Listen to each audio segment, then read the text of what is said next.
दोस्तों, क्या मोदी को जान से मारने की साजिश रची जा रही है या हमारे प्रधानमंत्री पर कोई जानलेवा हमला होने वाला है या फिर हो सकता है या फिर होने से बचाया गया? दोस्तों, ये बात किसी भी तरह से हल्के में लेने वाली नहीं है, ना ही ये बात मजाक की है। लेकिन अब बहुत से ऐसे लोग हैं सोशल मीडिया में, खास तौर पर वो जो बीजेपी के ट्रोल आर्मी के बड़े इंपॉर्टेंट सदस्य टाइप के हैं, वो लोग खुलेआम सोशल मीडिया में लिख रहे हैं, चर्चा कर रहे हैं, कहानियां बता रहे हैं कि दरअसल प्रधानमंत्री मोदी पर तो जानलेवा हमला होते होते न केवल बचाया गया, बल्कि जो विदेश यात्राएं मोदी कैंसिल कर रहे हैं, इसके पीछे भी यही वजह है कि मोदी को जान का खतरा है। दोस्तों, मोदी से पीएम के तौर पर हम कोई भी सवाल पूछ सकते हैं, ये हमारा नागरिक अधिकार है। अगर हम उनकी विचारधारा से इत्तेफाक नहीं रखते, उनके फैसले से इत्तेफाक नहीं रखते, वी कैन आस्क। लेकिन वो हमारे प्रधानमंत्री हैं। देश का कोई भी नागरिक नहीं चाहेगा कि हमारे देश के प्रधानमंत्री को किसी भी तरह से कोई जोखिम हो, वो भी तब जब उनकी सुरक्षा में एसपीजी के अलावा इतने अत्याधुनिक हथियारों से लैस गार्ड्स रहते हैं, पूरी की पूरी इंटेलिजेंस उनके साथ रहती है और 24/7 रहती है, चाहे वो विदेश में रहे या भारत में रहे। इनफैक्ट हमारे मोदी जी के पास तो ऐसी गाड़ी, ऐसा प्लेन है जिसमें उन पर अटैक किया ही नहीं जा सकता, न्यूक्लियर अटैक पे नहीं किया जा सकता। और तो और दोस्तों, प्रधानमंत्री मोदी की सुरक्षा में जो लोग लगे रहते हैं वो तक अत्याधुनिक सुरक्षा है। और इस सुरक्षा में डेली का टैक्स पेयर का दोस्तों करीब 1,62,00,000 रुपए खर्च होता है। डेली का बता रही हूं मैं आपको, डेली का। और मैं नहीं कह रही हूँ बहुत बड़ा खर्च है, मैं तो कहती हूँ इससे डबल खर्च हो तो भी हमें करना चाहिए, क्योंकि हमारे देश में हमने अपने 2 प्रधानमंत्रियों को खोया है सुरक्षा में चूक की वजह से। इसीलिए किसी भी हाल में हम नहीं चाहेंगे कि हमारे प्रधानमंत्री की सुरक्षा को खतरे में डाला जाए। लेकिन ये जो सुरक्षा का खतरा बताया जा रहा है, या वाकई में सुरक्षा का कोई खतरा है या फिर ये कोई नई कहानी गढ़ी जा रही है पीएम मोदी को जवाबदेह होने से बचाने के लिए? और वो कहानी क्या है मैं आपको बताती हूँ। वो कौन सा होटल था जो कैंसिल कर दिया गया, वो कौन सी गाड़ी थी जिसमें पीएम मोदी को बिठाया गया, ये मैं आपको बताती हूँ। हुआ ये दोस्तों कि सोशल मीडिया में इसको लेकर खूब चर्चा होने लगी कि आखिर प्रधानमंत्री विदेश दौरों पर क्यों नहीं जा रहे। दोस्तों, G7 की बैठक में ट्रंप से उनकी मुलाकात नहीं हो पाई। इसके बाद उनको शर्म एल शेख जाना था, वहां भी वो नहीं गए। उसके बाद उनको आसियान की बैठक में जाना था, वहां भी वो नहीं गए, वर्चुअली शामिल होने वाले हैं। तो बहुत से लोगों ने पीएम मोदी का मजाक उड़ाया, सवाल पूछे कि प्रधानमंत्री डर गए क्या ट्रंप से?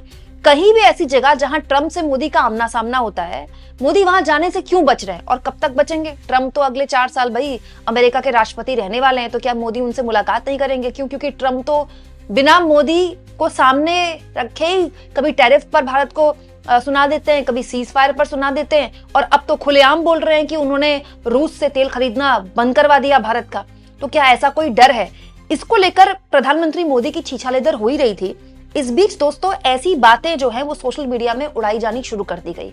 ये केवल बातें नहीं है, बकायदा ऐसा पूरा उल्लेख बताया जा रहा है कि उस विदेश यात्रा में पीएम मोदी के होटल में कुछ ऐसा मिला जिसके बाद पुतिन ने उनको अपनी गाड़ी में बिठाया। दोस्तों, मिस्टर सिन्हा, ये सोशल मीडिया में आईटी सेल के ट्रोल समझ लीजिए आप इनको, ये कहते हैं कि मुझे नहीं लगता प्रधानमंत्री मोदी विदेश दौरों में इसलिए नहीं जा रहे क्योंकि ट्रंप वजह है, मामला कुछ और है, हो सकता है सिक्योरिटी थ्रेट हो, मतलब सुरक्षा का कोई खतरा हो। हमारे प्रधानमंत्री को सुरक्षा का खतरा है दोस्तों। वहीं सेवियो रॉड्रिक्स नाम के यूजर लिखते हैं, मोदी की जान खतरे में है, ये एक सच्चाई है, लेकिन भारत के दुश्मनों के लिए दुर्भाग्य से और हमारे लिए सौभाग्य की बात है कि मोदी को भारत और दुनिया भर के अरबों लोगों की प्रार्थनाएं प्राप्त हैं। उन्हें कभी कोई नुकसान नहीं पहुंचेगा, हालांकि कोशिशें जरूर होंगी, देवी माँ का हाथ उन पर है। और अगर आपको ऐसा लग रहा है कि कहानी यही खत्म हो गई, तो नहीं, बकायदा यूट्यूब में ऐसे चैनल्स हैं जो पिछले 24 घंटे में बकायदा ऐसी पूरा वाक्या बता रहे हैं कि पीएम मोदी जब अभी चीन गए थे, याद होगा आपको, एससीओ की बैठक में, वहां एक वाक्या हुआ जब प्रधानमंत्री और पुतिन एक साथ एक गाड़ी में दिखाई दिए, याद होगा आपको। अब कहने वाले कह रहे हैं, जो ये कहानी बता रहे हैं सोशल मीडिया में, कि दरअसल पुतिन ने मोदी से कहा था कि आप मेरी गाड़ी में आइए, और उसके बाद मोदी का बकायदा पुतिन ने उस गाड़ी में इंतजार किया 15 मिनट, जो कि होता नहीं है। बकायदा मोदी का इंतजार करने के साथ साथ पुतिन उस होटल के चक्कर लगा रहे थे गाड़ी में, और उसके बाद मोदी उस होटल में दोबारा वापस भी नहीं गए। और उसके बाद खबर आई कि ढाका यानी कि बांग्लादेश में एक प्रतिष्ठित होटल में अमेरिकी स्पेशल फोर्सेस के एक वरिष्ठ अधिकारी की संदिग्ध परिस्थिति में मौत हो जाती है। मतलब ढाका में, बांग्लादेश में एक संदिग्ध परिस्थिति में अमेरिका के स्पेशल फोर्सेस के एक अधिकारी की मौत हो जाती है। मतलब ढाका में हो रहा है ना ये, मोदी तो चीन गए थे। तो क्या इस कहानी के जरिए ये बताया जा रहा है कि अमेरिका का कोई स्पेशल फोर्सेस है जो हमारे प्रधानमंत्री पर हमला करने वाला था, लेकिन पुतिन ने रोक लिया। पुतिन ने ऐसा नहीं होने दिया, उनको गाड़ी में बिठाया गया। तो फिर क्या हुआ, अमेरिका का वो जो फोर्सेस का आदमी था वो उस वक्त चीन में था। अब ये जो कहानी बताने वाले हैं वो ये कह रहे हैं कि दरअसल अगर मोदी पर हमला चीन में होता तो सारा दोष चीन पर चला जाता। भारत और चीन की अदावत तो पहले से ही सबको पता है, और इससे फायदा किसको मिलता है तो सब जानते हैं, क्योंकि पीएम मोदी जो हैं वो अमेरिका के डीप स्टेट से पिछले कई सालों से लड़ रहे हैं। और ये बात बार बार सोशल मीडिया में, बाकायदा संसद में खड़े होकर बीजेपी के निशिकांत दुबे टाइप के सांसद बोलते हैं कि जॉर्ज सोरोस के साथ मिलकर राहुल गांधी भारत की सरकार को अस्थिर करना चाहते हैं, मोदी सरकार गिराना चाहते हैं। अमेरिका का डीप स्टेट भारत की सरकार को अस्थिर करना चाहता है। ये बात तो खुलेआम बीजेपी बोलती है जब भी किसी मुश्किल में फंसती है। तो मेरा सवाल बहुत सीधा है दोस्तों। पहली बात तो मैं इस कहानी पर विश्वास नहीं करती, क्योंकि मुझे विश्वास है अपने एसपीजी की पूरी सुरक्षा के तंत्र को, हमारे गृह मंत्रालय को, हमारे राष्ट्रीय सुरक्षा सलाहकार को। लेकिन अगर इस कहानी पर सच्चाई है दोस्तों, तो सबसे पहले भारत की जनता को यह सच पता होना चाहिए कि हमारे प्रधानमंत्री विदेश दौरों में इसलिए नहीं जा रहे क्योंकि उनकी जान को खतरा है। और अगर हमारे प्रधानमंत्री को दोस्तों जान को खतरा है तो वो केवल विदेश में नहीं, भारत में भी हो सकता है। आज मोदी बिहार में 2-2 रैलियों को संबोधित करने वाले हैं, एक नहीं 2-2 रैलियां। दोस्तों जान को खतरा तो कहीं भी हो सकता है। हमारे प्रधानमंत्री की जान में मतलब इतना हल्के में कैसे लिया जा सकता है? इस वक्त प्रधानमंत्री मोदी के लिए सबसे इंपॉर्टेंट है वो किसी भी हाल में अपने घर से ना निकले। दोस्तों प्रधानमंत्री का जो पूरा सरकारी आवास है वो अत्याधुनिक सुविधाओं से लैस है। वो बेसिकली घर नहीं है, उसमें कई बंगलोज हैं। वहां वो इतना अत्याधुनिक है कि वहां हेलीपैड उतरने की जगह है। मतलब वो कंप्लीट एक ऐसी जगह है जहां पर प्रधानमंत्री बिल्कुल सुरक्षित हैं। तो प्रधानमंत्री को तो वहां से निकलना नहीं चाहिए। तो प्रधानमंत्री क्यों निकल रहे हैं? और इस बीच तो हमारे मोदी जी ने कई रोड शो किए हैं। अब तो मोदी जी जहां जाते हैं रोड शो करते हैं। रोड शो के बिना तो रैली नहीं करने को राजी हैं हमारे मोदी। आज आप देखिएगा प्रधानमंत्री मोदी जब रैली शुरू करेंगे उससे पहले हो सकता है कि प्रधानमंत्री वैसे ही रोड शो करे जो मिनी रोड शो करते हैं। तो मोदी रोड शो कर रहे हैं, मोदी रैलियां कर रहे हैं, फिर कहा जा रहा है कि मोदी को जान को खतरा है। मतलब दोनों में से कोई एक बात तो सच होगी ना, किस पे विश्वास किया जाए?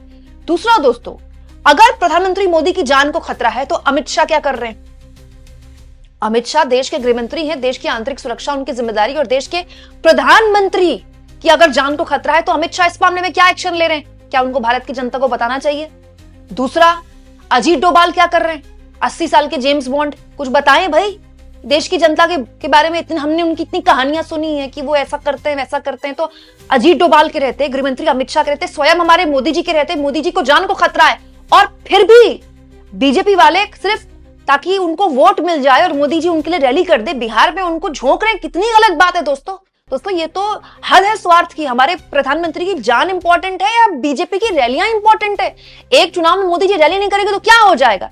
और अगर मोदी रैली भी कर रहे हैं फिर उनकी सुरक्षा को खतरा भी बताया जा रहा है, तो आप बताइए दोस्तों कि इस बात के बारे में क्या कहा जाए। मैं फिर कह रही हूं दोस्तों, मैं इस कहानी पर विश्वास करना चाहती हूँ जो सोशल मीडिया में उड़ाई जा रही है मोदी जी के लिए कि उनकी जान को इससे खतरा हुआ और ताशकंद 2 होते होते बच गया। तो इसको सीरियसली क्यों नहीं लिया जा रहा भाई?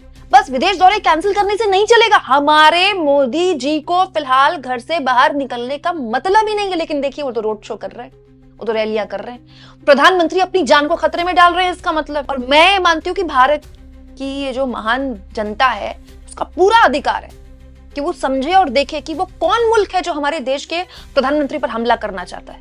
भाई हम भी तो देखें, अमेरिका हमारा मित्र देश है, ठीक है, ट्रंप कुछ भी बकवास करते हैं, लेकिन अमेरिका से भारत के पुराने संबंध हैं। बांग्लादेश में कोई अमेरिका का फोर्स का कोई अधिकारी मारा गया है तो भाई वो कौन था? क्या उसका पीएम मोदी के साथ कोई किसी भी तरह से वो मोदी को सुरक्षा में उनका नुकसान पहुंचाना चाहता था? तो हमारा जानने का अधिकार है कि नहीं है? और हमें बताया क्या जा रहा है कि मोदी विदेश यात्राएं इसलिए नहीं कर रहे क्योंकि उनकी जान को खतरा है। अभी मोदी जी कुछ साल पहले पंजाब गए थे जब किसान आंदोलन चल रहा था। पंजाब में किसानों ने उनकी काफिले को रोक दिया था, और वो बहुत पहले रोक दिया था। जहां किसान आंदोलन कर रहे थे, सड़क पर बैठे थे, उससे बहुत पहले मोदी रुक गए थे। वहां पर उनको कुछ देर के लिए रुकना पड़ा था, तो वो वापस गए थे एयरपोर्ट से। तो उन्होंने कहा था कि अपने मुख्यमंत्री को बोल देना मैं जिंदा वापस जा रहा हूँ, ऐसा ही कुछ बोला था, शब्द मुझे याद नहीं है। तब दोस्तों मोदी की सुरक्षा को लेकर बहुत हल्ला मचाया गया था कि मोदी का काफिला रुक कैसे गया, और जो कि सही बात है भाई, पीएम का काफिला नहीं रुकना चाहिए, सुरक्षा का खतरा है। मोदी ने खुद कहा कि मैं मेरी अपनी सुरक्षा पर चिंता जाहिर की। सड़क पर किसान बैठते हैं तो मोदी के काफिला रुक जाता है, तो इतना बड़ा परपंच। और यहां हमारे प्रधानमंत्री पर इतना बड़ा हमला होते होते बच गया, और हमें कौन बता रहा है? सोशल मीडिया में कहानियां गढ़ के बताई जा रही।